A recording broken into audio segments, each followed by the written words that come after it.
I wanted to find out more about our fish eating habits and where exactly the tradition stems from, so I popped by the Garrison Library to have a chat with my friend and historian, Dr. Jennifer Ballantyne. Well, Jennifer, I've come to the library today because I'm going to be making some fish, and I'm really interested in how sort of it's become such a staple part of the diet here, because I'm very accustomed to going to my granny's, especially on Fridays, and always having fish there. Maybe there's something you can tell me. Yes. Well, fish, I think in Gibraltar, being such a Roman Catholic community, we've always observed a non-meat eating day on Friday, and fish was a staple. We no longer have to observe as a fish day, but I think we're surrounded by water, so clearly fish has been an important part of our I'm going to be staple. making this week, my granny always makes paella, boccherone and everything, but this week I'm going to be making gamba pipil, almeja al ajillo, clams in garlic, and a baked fish in salt, which is, I think, is very nice, very fresh. So, but especially in my family anyway, Fridays, although it's not necessarily observed, as you said, forcefully, but it is something which she makes regardless every single Friday throughout the year. It doesn't especially have to be stuck during Easter or Christmas time. If we look back historically, Catalan Bay has always been known as a fishing village. That's true. And fresh fish has entered into our mainstream, our homes through, I think, the catch at Catalan Bay. Clearly not a commercial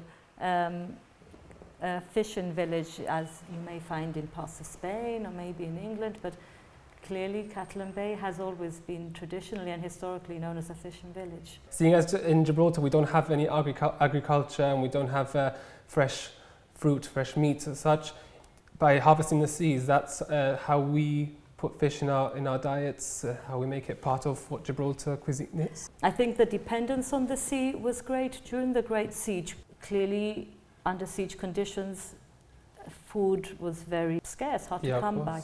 Those houses with gardens were under orders to turn their gardens around to be able to grow vegetables. So into tiny farms, as it were. Yes. Oh, okay. And fish clearly became anybody who had a little boat would go out to fish because it meant that they could put food on the table. So do you think there was more fish in the diet before than there is nowadays? I don't know. We'd need to do a really big survey to know what people eat now and whether fish or not is a staple. I think fish has become a luxury item. Justin, we were talking about this earlier. Yeah, of course. And food, and this is why I think that when Friday has always been observed as a day of fasting, and fish has symbolized this fasting and this sense of observance. But fish is a luxury item. It's special, really, to have a big piece of fish, and but getting seafood, maybe some gambas or some almejas, maybe a bit cheaper. Yes. Regarding the gambas pipil, especially, since there were no fresh vegetables or how did the spices get in to make such the dish that it is, with all the saffron and the garlic, and people add wine to it, especially to my al ajillo, I put garlic and white wine and everything in there. So. Yeah, I've seen your recipe for pilpil in your book, and it's everybody makes pilpil very differently, and I think that's very telling about how food and food culture is informed by change. It is informed by what you have to hand, by maybe family traditions, and if families maybe came from Gibraltar, it's all a very ethnically diverse community, and our recipes reflect this. So some people make pilpil with saffron. I never put saffron in mine. I've had a pinch. A pinch of saffron, or le mette ningún coloring, le mette with the wine straight into the oven or on the fire. And then you have the pimentón, the sweet red pepper powder, which is a very Spanish thing as well. And a lot of the recipes in Gibraltar, which I realise is you have a lot of the same same meals, but each family does it their own way. Because I think it's by word of mouth, I suppose, translating it through generations. Yes, even though recipes are what they are, they're very rarely the same because they change between families. Generations will then say, look, maybe my granny did it like this, but I'm going to improve on the recipe and add something more. Un poquito de esto, a ver qué sale. We'll try something. So I think it's a wonderful thing that we can see how recipes are not static and culture is not static. No. It changes. The question of fish being considered as a a symbol of Christianity, but also of fasting and of maybe austerity to some extent. Well, it's a luxury item now. So the whole concept of fish as something that shows humility is no longer in the same, it's no longer there. Now we go to fish restaurants and we pay, as you say, a lot of money to eat fish.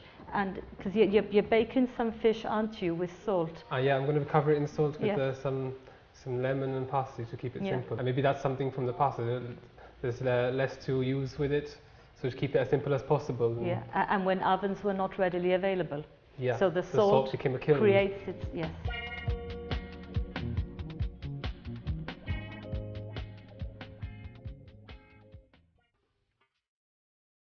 Now that the fish is in the oven, we've got time to kill. So we're going to cook some other simple dishes that we would have had on Granny's Fish Friday. We're going to cook some almejas al ajillo and some prawns bil bil.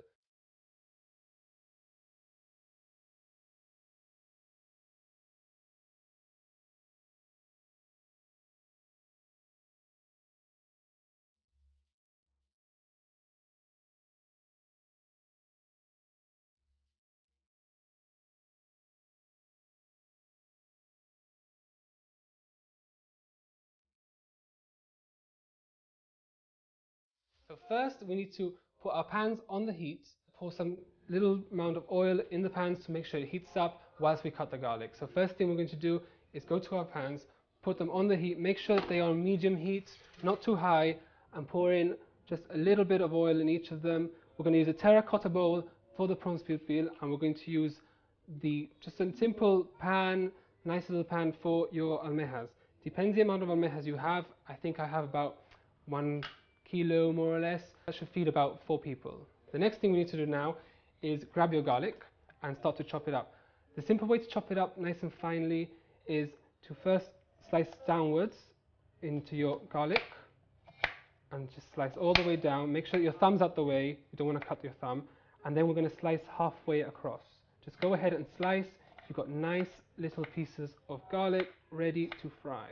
And we're going to use about 2 garlic cloves per dish. That way it's nice and garlicky, nice and fragrant. I'm a big fan of garlic. If you want less, you can use a bit less.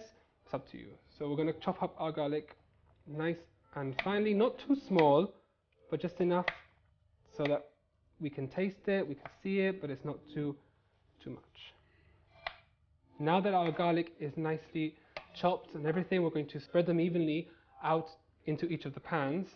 We're going to get at least half of the amount and put it in with our terracotta bowl, and we're going to get the rest and put it in with our garlic. So we don't want to overpower the taste of the clams, as it's nice and simple. So once the garlic is in the pan, grab your clams, make sure they've been soaking in water at least overnight or a few hours before cooking, salt water preferably. If not, if you have fresh water, some salt in there is fine. We're going to leave them to soak for a bit, just to get all the sand and everything they have out there, all the dirt that they eat at the bottom of the sea. We don't want that. Just strain it when you're finished.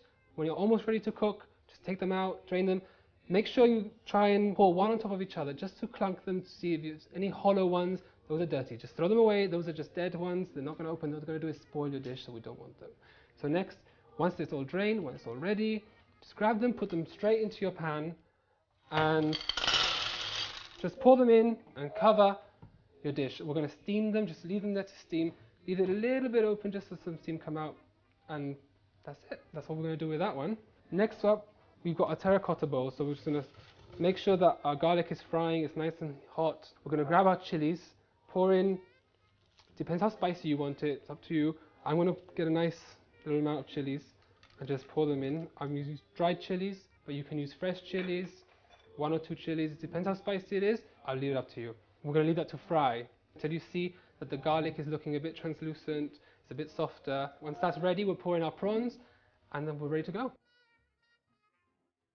So now once you see your garlic is almost ready, it's a bit softer, we're going to pour in quite a bit of oil. We want our prawns bil bil to be oily. It's nice to cook the prawns in, but it's also nice to dip the bread in when you're eating it. It's always the best part. So just pour in quite a bit of oil and let that heat up a little bit. Just stir up the garlic and the chilies and everything in there, and add in your prawns. So calculate about 5 prawns per person. Just add that in there and let that cook by itself. Just leave it to cook. So once you put your prawns into your terracotta bowl, we just need to season it with a little pinch of salt. So grab your salt, just pour in a little bit, just cover it up. This should take, I don't know, about 15 minutes, 20 minutes for the clams, about 15 minutes for the prawns. Just make sure they're soft, they're all pink throughout. Don't leave them too long or they'll turn rubbery, so just try them, do a feel for them, try them out if you want to taste them. If you want some more garlic, feel free to add some more garlic, crush them up. Leave the prawns for about 15 minutes, leave the clams for about 20 minutes. When it's all finished, with the fish, with these, we'll have such a beautiful little dinner, beautiful meal for about 4 or 5 people, ready to eat. So while your dishes are cooking, if you want to add some fresh colour to your plate, you can easily throw together a simple warm salad of fresh vegetables. Grab some aubergines, courgettes, tomatoes and chilies, slice it all up, season it with some salt and pepper, pan grill it for 10 minutes and presto, you have a delicious side dish for your seafood feast. So about 5 minutes, 10 minutes in, you can start smelling it. It smells really good. Just open your pills, so just put in a little bit of, just a little splash of white wine. Don't have to, but I like the taste of it. So stir it up in there, stir the nice bit up and leave it covered for a little bit longer. Open up your clams, which you can see are already starting to open, and just pour in some dry white wine in there. About a glass full is fine, and then cover it back up. This will now start to open. The clams will now get a taste of the white wine. It'll be fragrant, it'll be nice. We'll leave it there until it finishes cooking, maybe another 10 minutes, and we'll be back to it to check it. So we just finished prepping the almejas and the prawns bilbil, and the fish is just about ready. So we're going to take it out the oven, we're going to have a look at it, make sure it's nice and cooked. First thing we need to do is get the fish out the oven. Be careful because it's very hot, don't want you to burn. So we'll take it out. Now, place it gently on your counter. I'm going to get a knife. I'm going to test to see that it's nice and hot in the middle. We'll just crack through the salt, check the middle, test it to see that it's not too hot. If it's nice and warm, then it's ready. If it's too hot, then you've overdone the fish. So we check that the temperature is nice and warm. We're going to make sure you put the knife down to the side, grab your oven gloves, grab the fish and just slam it down your counter. We're going to break the salt and it's going to be easier to eat afterwards. So we'll break it, it's going to be a bit of a mess, and then we'll just separate the salt from the fish, just pull it apart. It's all going to come off in chunks. Just separate it, and there's our fish. So all we're going to do now is take the top layer of skin off. So we're going to poke the side here, and the top layer will just gently come off in one piece, just like that. Put it to the side. I'm going to peel it off just like that. I know what you're saying, it's a lot of salt, we've got cholesterol. Don't worry, salt was only there just to make a nice kiln for it. It's not going to affect the taste. So just push it out to the side, make sure it's out the way, get the skin off, and look, you can see all nice juicy fish, and it's all ready to eat. So we're going to place this to the side. We're going to get our almejas, we're going to get our prawns bilbil ready for everyone to enjoy.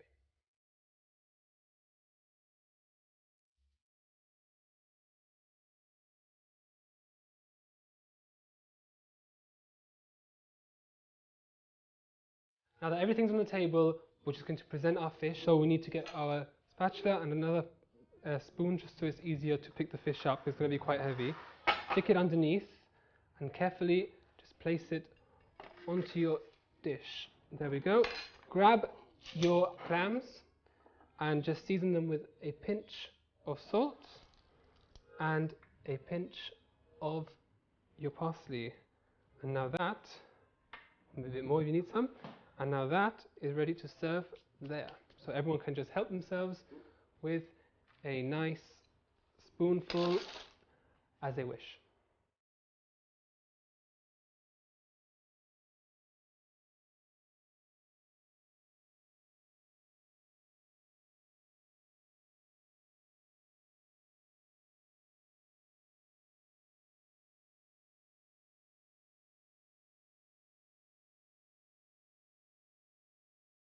If you want to try these or other delicious local recipes, check out Mama Lottie's cookbook for dozens of Gibraltarian dishes, or visit the Mama Lotties website, mamalotties.com.